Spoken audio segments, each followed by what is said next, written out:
अस्सलाम वालेकुम। मैं चांद और कोर्स की आज की पहली वीडियो है। इसमें कुछ डिटेल से हम बात करेंगे कि आपको कोर्स को जो है कैसे फॉलो करना है। और यहाँ पर जो है मैं आपको पीसीबी का तारुफ़ करवाऊँगा। पीसीबी में मुकम्मल जो कंपोनेंट्स लगे हैं सबका हम जो है अभी देखेंगे, तारुफ़ करवाऊँगा कि कौन सा कंपोनेंट क्या करता है, और मतलब मोटा मोटा तारुफ़ करवाऊँगा। और फिर आगे चलकर उनकी मुकम्मल डिटेल से एक एक आपको वीडियो मिलेगी, एक एक चीज़ की, उसकी टेस्टिंग, उसकी वर्किंग और उसका काम क्या है, सारा उसका जो है आपको बताया जाएगा। सबसे पहले यही है कि आप दोस्तों ने क्या करना है, एक पेन और एक रजिस्टर ले लें, अपने पास रखें, ताकि जो जो मैं इंपॉर्टेंट चीज़ें आपको बताता जाऊं कि किस चीज़ का क्या काम है, तो वो सारी चीज़ें आप नोट करते जाएं। उनकी डायाग्राम्स भी मैंने बना कर रखी हैं, आप डायाग्राम भी खुद बनाएं। और ये अल्ट्रॉन की पीसीबी है, जो कि डीसी इन्वर्टर एसी की पीसीबी है अल्ट्रॉन की। ये सबसे ज़्यादा एसी में लगाई जा रही है, तो इसीलिए मैंने इसी को पकड़ा, क्योंकि ज़्यादा एसीओं में यही लग रही है, तो हम इसी पर काम करेंगे और आसानी से सीख लेंगे। और काम जो है कोई और भी पीसीबी बोर्ड हो, सबका एक ही होता है। मतलब जो इसका वर्किंग जो एरिया है, मतलब वर्किंग जो इसका है, वो सारा एक ही मेथड होगा। उसमें सिर्फ फ़र्क ये हो सकता है कि ये जैसे कैपेसिटर लगे हुए हैं वो यहाँ के यहाँ लगे हों उस दूसरी किट में, और चीज़ें यही लगी होंगी, लेकिन कुछ डिज़ाइन के हिसाब से कुछ उधर हो गई होंगी, कुछ इधर इस तरफ, कुछ इस तरफ। ये जो हीट सिंक लगा हुआ है ये इस तरफ हो सकता है, या इस तरफ सेंटर में हो सकता है, कहीं भी हो सकता है, लेकिन वर्किंग जो है वो एक ही है। हमने इसकी बेसिक चीज़ों को सीखना है, और बेसिक चीज़ों को सीख कर ही इंशाल्लाह आप कोई भी पीसीबी बोर्ड हो, चाहे माइक्रोवेव का भी हो, तो आप जब बेसिक हर चीज़ को सीख जाएंगे, कंपोनेंट की वर्किंग, उसकी टेस्टिंग सीख जाएंगे, तो आप बहुत ही आसानी से दूसरी पीसीबी बोर्ड्स वगैरह को भी देख सकेंगे और उनके फॉल्ट्स को भी सॉल्व कर सकेंगे। तो यहाँ पर मैं तारुफ़ करवाऊँगा आपको एक एक चीज़ का। सबसे पहले हम ये तारफ़ी वीडियो है पीसीबी बोर्ड के साथ, यानी कि आपकी वाकफ़ियत करवाऊँगा थोड़ी सी, और फिर आगे चलकर हम एक एक चीज़ को समझेंगे। तो वीडियो को जो है आपने आपके पास ही है सारी वीडियोस, तो आप एक एक करके part 1 part 2 step by step सारी कंप्लीट देखें, तो ही आप आसानी के साथ समझ सकेंगे। और जिस भाई को मतलब एक बार समझना है, तो वो वीडियो को 2 बार 3 बार 4 बार ज़रूर देखें, ताकि उसको आसानी से समझ आ सके। बहुत ही आसान इसकी डायाग्राम्स एक एक कंपोनेंट पर बनाकर मैंने रखी है, जो कि आगे चलकर अभी आपको सारी मिलेगी। और एंड पर जाकर हम इसके फिर जो फॉल्ट्स आते हैं, एरर कोड्स आते हैं, उनके बारे में बात करेंगे कि कैसे फॉल्ट्स आ जाते हैं और फिर कैसे हम इसको आसानी के साथ सॉल्व कर सकते हैं। चलिए, यहाँ पर यह है हमारे पास इन्वर्टर का इंडोर यूनिट का पीसीबी कार्ड, जिसमें जो है आपको मोटे मोटे अगर मैं यहाँ पर दिखाऊं तो कंपोनेंट्स जो हैं हम उनकी बात करेंगे। यहाँ पर जो है इसमें सबसे पहले सप्लाई इन होती है, तो सप्लाई इन पॉइंट जो है वो यहाँ पर है, जो कि पावर रिले, ये रिले लगी हुई है, जो कि 12 वोल्ट, जो कि आउटडोर यूनिट को आउटपुट देकर ऑन करती है। इन जो है हमारी इस एक पॉइंट पर होती है। ये भी मैं आपको बताऊंगा कि इन कौन सी वो कैसे ट्रेस की जा सकती है, बहुत ही आसान है। यहाँ पर ये रिले है, इसने आउटडोर यूनिट को ऑन करना होता है, और इन यहाँ पर ही इसकी होती है। और न्यूट्रल जो है यहाँ पर N1, यहाँ पर आप देखेंगे N इन लिखा हुआ है, N इन मतलब न्यूट्रल यहाँ से इन होगी, ठीक है। इसी तरह इसके बाद आगे जो है ये एक ब्रिज रेक्टिफायर आ जाता है, इसके बारे में हम बात करेंगे। ये डायोड्स हैं, डायोड को बनाकर बनता है, एक ये ब्रिज रेक्टिफायर होता है और एक बना बनाया भी मिल जाता है, ठीक है। इसी तरह ये कंपोनेंट आ गया है जो कि एनटीसी है। एनटीसी का काम क्या होता है हम आगे चलकर सीखेंगे। कैपेसिटर है जो कि थोड़े से वोल्टेज को बूस्ट कर देता है। ये चॉपर लगा हुआ है जिसे हम ट्रांसफार्मर भी कहते हैं। ये पावर आईसी है जो कि डीसी वोल्ट को फिर एसी में यहाँ पर जो है बनाकर इसे देता है, और फिर ये एसी करंट आगे हमारे मुकम्मल सर्किट को चलाने के लिए काम आता है। यानी कि ये एसएमपीएस जो है वो सर्किट एरिया है, एसएमपीएस वाला सर्किट एरिया है, ठीक है, जहाँ पर सप्लाई तैयार होती है। इसके बाद फिर एसी वोल्टेज आगे आते हैं। ये जो डायोड लगा हुआ है ये इसको डीसी फिर से करता है, ताकि हमारा जो सर्किट है लो साइड वाला, जो कि आईसीज वगैरह ये सारी चीज़ें हैं, इनको चल सके। तो यहाँ से जो है फिर डायरेक्टली यहाँ पर आ जाता है हमारे पास एक जो जिसे हम रेगुलेटर बोलेंगे। रेगुलेटर इसका नाम है, इसके नीचे आईसी लगा हुआ है, जो कि रेगुलेटर आईसी जिसे हम कह सकते हैं। वो पीछे से उसको अगर 12 वोल्ट 15 वोल्ट दें तो वो आगे फिक्स जो है 5 वोल्ट या 12 वोल्ट ही देगा, जो कि इसके माइक्रो प्रोसेसर को प्रोवाइड करता है। माइक्रो प्रोसेसर अगर 5 वोल्ट वाला है, 3 या 12, तो ये उसको फिक्स वोल्टेज आगे देगा। मतलब पीछे से ज़्यादा भी आ जाए लेकिन ये उसको फिक्स ही देगा। तो ये रेगुलेटर इसके नीचे लगा हुआ होता है। ये अभी आपको डिटेल से एक एक चीज़ आगे चलकर मिलेगी देखने को, ठीक है। इसी तरह इसके और भी आईसी यहाँ पर लगे हुए हैं जो कि ULN 2003 आईसी जो कि स्विचिंग का काम करते हैं। यहाँ पर डबल आईसी ये लगे हुए हैं जो कि सेंसर को भी करंट प्रोवाइड करते हैं। इसी तरह इसकी कम्युनिकेशन की बात अगर करें तो कम्युनिकेशन, जैसे कम्युनिकेशन एरर आ जाते हैं तो कम्युनिकेशन एरर के यहाँ पर जो है आपको वायर एक मिल जाएगी जो कि कम्युनिकेशन की वायर है, वो यहाँ पर कनेक्ट होगी। ठीक है, ये उसका एक पॉइंट है, यहाँ पर कनेक्ट होगी। तो इसके बाद जो है ये लगे हुए हैं कम्युनिकेशन में, ये ज़्यादातर ऑटो कपलर जो है ये ख़राब होते हैं कम्युनिकेशन अगर एरर आ रहा हो। तो इसी तरह यहाँ पर एक जो है ZNR लिखा हुआ है इस तरफ, ZNR। तो ये रजिस्टर है जो कि सप्लाई ओवर होने पर ये फ्यूज़ को जला देता है या फिर खुद जल जाता है। तो इससे हमारा आगे सर्किट जो है वो प्रोटेक्शन यानी कि देता है, हमारा सर्किट जो है वो आगे मुकम्मल सेव हो जाता है। इसी तरह ये आईसी लगा हुआ है, ये इसकी फ़ैन मोटर की वायर्स हैं, यहाँ पर फ़ैन मोटर का जैक लगता है। तो ये फ़ैन स्पीड करने के लिए यहाँ पर ये आईसी लगा हुआ है। अगर आपकी फ़ैन स्पीड स्लो हो रही है, मतलब काम नहीं कर रही, आपको हाई लो मीडियम चाहिए लेकिन वो एक ही स्पीड पर चल रही है, तो ये तब ये आईसी ज़्यादातर ख़राब होते हैं। अभी आपको मोटी मोटी मैं बात बता रहा हूँ, इस पर ज़्यादा आपको ध्यान नहीं देना, सिर्फ वाकफियत हो रही है आपको पीसीबी के साथ। इसी तरह इसको साइड पर कर लेते हैं।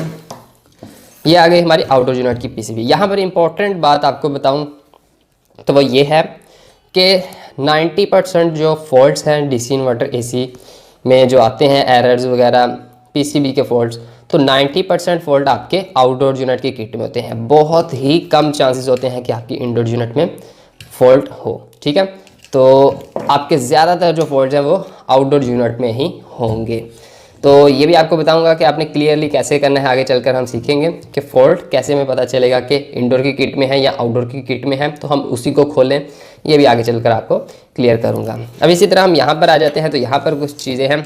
सबसे पहले मैं इसका ये हीट सिंक उतार लेता हूँ। ये हीट सिंक है, इसके नीचे कुछ कंपोनेंट लगे हुए हैं। ठीक है, जो कि उसको उनकी हीट जो है ये एग्जॉस्ट करता है, उनकी हीट इसमें शिफ्ट होती है और ये फिर आगे एग्जॉस्ट कर देता है। अगर ये हीट सिंक उनके ऊपर ना लगा हुआ हो तो वो बहुत ही जल्द हीट अप होकर जल जाएंगे, एक ही दिन में जल जाएंगे। तो इसलिए ये लगा हुआ होता है हीट सिंक। इसके यहाँ पर स्क्रू लगे हुए हैं जो कि मैं स्क्रू को ओपन कर लेता हूँ, फिर आपको दिखाता हूँ। ओपन कर लिया है मैंने इसका हीट सिंक, स्क्रू ओपन कर लिए हैं। तो ये सिंपल ऐसे ही पीछे आ जाएगा। ठीक है, ये निशान उनके लगे हुए हैं। अच्छा, हीट सिंक को हम साइड पर कर देते हैं और यहाँ पर जो है इसके नीचे कंपोनेंट्स लगे हुए हैं। अब आपको अच्छे से क्लियर हो जाएगा।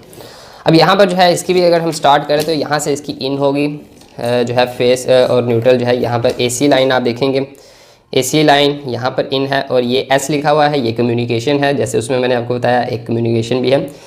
कम्युनिकेशन क्या है ये भी समझ लेते हैं यहाँ पर। तो कम्युनिकेशन जो चीज़ है वो ये है कि कम्युनिकेशन इंडोर और आउटडोर में राब्ता, जिसे हम कहते हैं एक दूसरे दो बंदों के दरमियान बातचीत हो तो हम उसको कहते हैं कि कम्युनिकेशन हो रही है। तो कम्युनिकेशन यही चीज़ है कि इंडोर और आउटडोर की पीसीबी में अगर राब्ता मतलब कनेक्ट हो जाए तो मतलब कम्युनिकेशन हमारी सही है। जैसे ही राब्ता डिस्कनेक्ट होगा, कोई चीज़ जल गई या ये वायर ही नहीं लगी हुई कम्युनिकेशन वाली, तो एरर आ जाएगा कम्युनिकेशन का। और कम्युनिकेशन का एरर बहुत ज़्यादा आता है, डिटेल में हम आगे भी चलकर सीखेंगे कि कम्युनिकेशन एरर आए तो हम क्या क्या चीज़ें चेक करेंगे।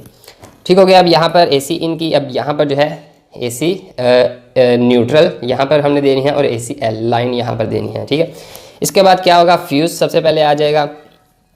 फ्यूज़ आने के बाद यहाँ पर जो है MOV भी लगे हुए हैं, ये जो ब्लू कलर के हैं ये भी है और इसी तरह इस साइड पर भी है, इसे MOV बोलते हैं। ये जो छोटा कंपोनेंट लगा हुआ है इसका क्या काम होता है हम आगे चलकर डिटेल से ये भी सीखेंगे और इसे टेस्टिंग हर चीज़ इसकी मुकम्मल सीखेंगे। यहाँ से लाइन आएगी फ्यूज़ से होकर इसमें चली जाएगी। ये अब कॉइल क्या चीज़ है, ये है इंडक्टर। इंडक्टर काम क्या करता है, ये जो करंट है उसमें कोई नॉइज़ वगैरह आ जाए तो उसको फ़िल्टर कर देता है, मतलब उसको साफ़ कर देता है। तो इसका काम यही है कि ये कोई भी स्पार्क वगैरह आए तो मतलब करंट में जो कमी पेशी है उसको क्लीन करता है, उसका ये फ़िल्टर आप कह सकते हैं इसको।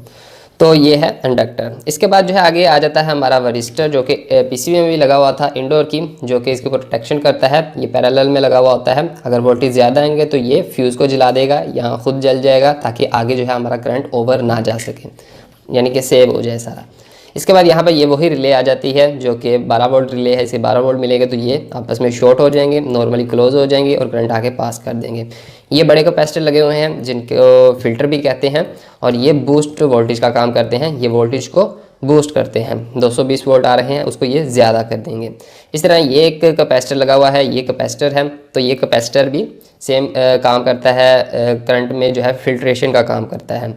इसी तरह बीच में एक ये रिले आ जाती है जो कि पीटीसी रिले है, इसे पीटीसी रिले बोलते हैं। ये एक एक चीज़ बाहर निकाल कर आपको डिटेल्स में क्लीन करूँगा। यहाँ पर सिर्फ तारुफ हो रहा है ताकि आपको जब वो चीज़ें आपके सामने आए, उनकी मुकम्मल टेस्टिंग पर हम जाएंगे, उसको सीखेंगे, तो आपको पता हो हाँ ये बात हमने की थी, ये चीज़ें हैं। तो इस तरह जो है आपके माइंड में जल्दी चीज़ें बैठ जाएंगी। इसके बाद जो है ये कैपेसिटर आपको मैंने बता दिया फिल्टर का काम करते हैं। इसके बाद जो है हमारा करंट सीधा आता है इस तरफ, ये है ब्रिज रेक्टिफायर। ये ब्रिज रेक्टिफायर, इसकी टेस्टिंग और इसकी वर्किंग भी हम बात करेंगे। इसके सेंटर वाले 2 पॉइंटों में जो है न्यूट्रल फेस आता है, और जो ऑपोजिट दूसरी तरफ कोने कोने पर जो है ये है 2 पॉइंट, यहाँ से जो है ये डीसी में कन्वर्ट करके वोल्ट को आगे दे देता है। ठीक है, 220 आए, इसने 220 डीसी करके आगे भेज देने हैं। ठीक है, तो ये ब्रिज रेक्टिफायर बना हुआ मिल रहा है, और इस पीसी में आप देखेंगे यही ब्रिज रेक्टिफायर बना हुआ है, लेकिन इसमें डायोड का यूज़ किया है। उसमें भी डायोड ही लगे हुए हैं, लेकिन वो एक आपको चिप बनी मिल जाती है, लेकिन यहाँ पर एक एक सिंपल हमने यूज़ करके ही जो है कंपनी ने बना दिया है। इसके बाद यहाँ पर आ जाते हैं शॉर्टकी डायोड, इसकी भी हम टेस्टिंग सीखेंगे। ये शॉर्टकी डायोड है, ये करंट पास करता है, ये बिल्कुल इसी की तरह है, सेम डायोड की तरह है, सिंपल डायोड की तरह। डायोड क्या होता है उसकी बात हम आगे डिटेल में जाकर करेंगे। उसके बाद ये IGBT आ जाता है। IGBT और ट्रांजिस्टर और जो मॉसफेट वगैरह है ये एक ही तरह के होते हैं, लेकिन IGBT हाई लोड पर काम करता है, हाई एम्पेयर हाई वोल्टेज पर काम करता है। इसी तरह जो है वो हमारा मॉसफेट वो थोड़े से लो वोल्ट और लोड एम्पेयर पर काम करता है। इसी तरह जो ट्रांजिस्टर है वो बहुत ही कम लोड पर और कम एम्पेयर पर, कम वोल्ट पर काम करता है, जो ट्रांजिस्टर होते हैं छोटे छोटे।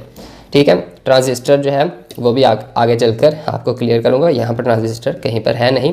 इसके बाद ये एक मेन कंपोनेंट आ जाता है जिसे हम बोलते हैं IPM मॉड्यूल। ठीक है, IPM मॉड्यूल जो है इसका मुकम्मल ये लेग्स कहाँ पर जा रही हैं, मुकम्मल लेग्स इसकी टेस्टिंग और इसकी वर्किंग क्या है, ये बेसिकली जो इसका माइक्रो कंट्रोलर जो इसका मेन IC है इस PCB का, वो है ये वाला मेन IC है। इसकी भी हम टेस्टिंग सीखेंगे और ये मेन चीज़ है। और ये भी एक चीज़ इंपॉर्टेंट आपको क्लियर कर दूँ कि आपकी PCB में अगर ये IC जल चुका है, आपकी PCB रिपेयर नहीं होगी, क्योंकि ये IC मार्केट से नहीं मिलता। ठीक है, कंपनी ने ये मार्केट में दिया ही नहीं। और अगर ये आपका सही है, बाकी कोई भी प्रॉब्लम आपके PCB में है तो वो रिपेयर हो जाती है। तो यहाँ से क्लियर हो गया कि जब भी आपको कोई PCB बोर्ड वाला आप जब भी कभी गए हो तो उसने कहा होगा कि ये PCB रिपेयर नहीं होगी, तो यकीनन उसका IC ही डेड हो गया होगा, तो उसने आपको बोला होगा कि अब PCB रिपेयर नहीं होगी। ठीक है, इसके बाद यहाँ पर ये काम क्या करता है, ये माइक्रो कंट्रोलर इसे जो है कुछ पल्स देता है ये लो साइड वाली पिनों पर, तो ये क्या करता है हाई साइड वाली पिनों पर यहाँ पर 300 जो है 10 वोल्टेज आते हैं, जो कि ये उसको आगे ये है हमारे UVW जो कंप्रेसर को जैक लगता है, ये एक पॉइंट से UVW बारी बारी यानी कि चेंज कर करके इसको प्रोवाइड करता रहता है। और स्पीड के हिसाब से भी ये फिर निकालता है वोल्टेज, और वोल्टेज कितने कंप्रेसर को मिलते हैं, इन सभी चीज़ों पर PCB को ऑन करके एक एक चीज़ को हम टेस्ट करेंगे, कहाँ पर कितने वोल्ट, कहाँ पर कितने वोल्ट, कैसे कैसे आ रहे हैं, ये सारी चीज़ें हम आगे चलकर मज़ीद डिटेल से सीखेंगे। इस तरह ये छोटे कैपेसिटर लगे हुए हैं, ये भी इसके UVW में ही कनेक्ट हैं, तो ये भी थोड़े से वोल्ट को बूस्ट करने का काम करते हैं। क्लियर हो गया। अब यहाँ पर सेम जैसे कि यहाँ पर बाकी इतनी सारी चीज़ें लगी हुई हैं जो कि छोटी छोटी चीज़ें हैं। ये है SMD कैपेसिटर्स, और SMD जो है इसमें दूसरी चीज़ें लगी हुई हैं रजिस्टर वगैरह, जो कि मैं आपको यहाँ पर क्लियर करूँगा। यहाँ पर आप देखेंगे कि अब छोटी छोटी चीज़ें, यहाँ पर आप देखेंगे SMD लगी हुई है जिनके ऊपर नंबरिंग भी लिखी हुई है।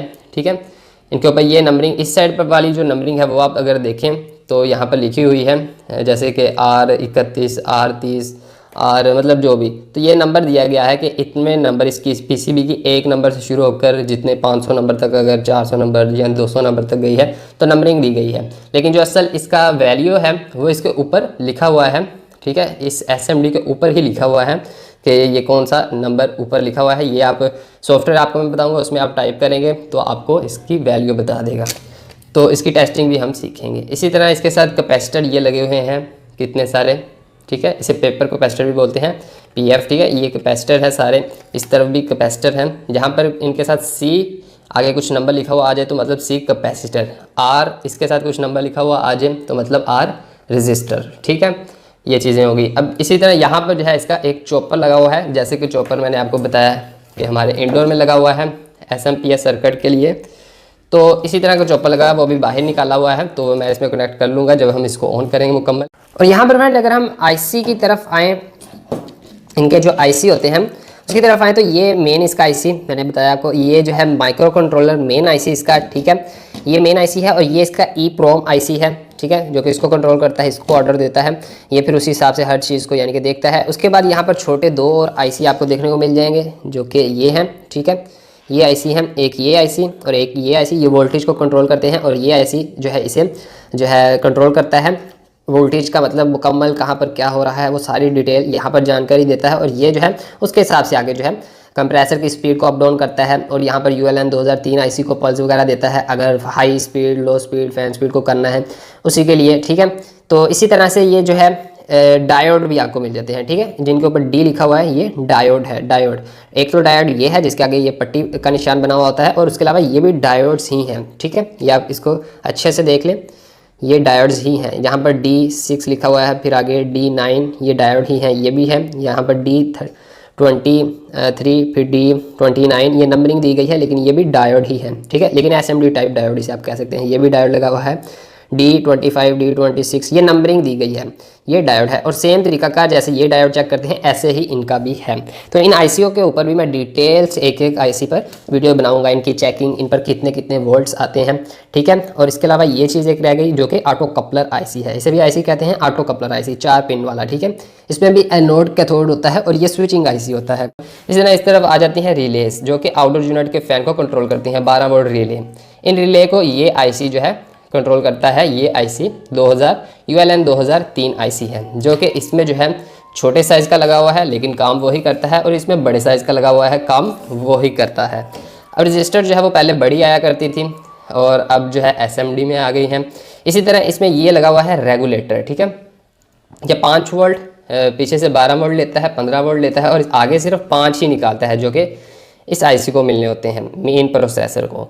तो 5 वोल्ट इसको निकालेगा, इसको देगा, तो अगर ये ख़राब हो जाएगा तो ये आपका IC वर्क नहीं करेगा, किट एरर देगी, ठीक है। अब ये जो 78-5 लगा हुआ है, इसमें जो है 5 इसकी नंबरिंग होती है, वो हम डिटेल से सीखेंगे।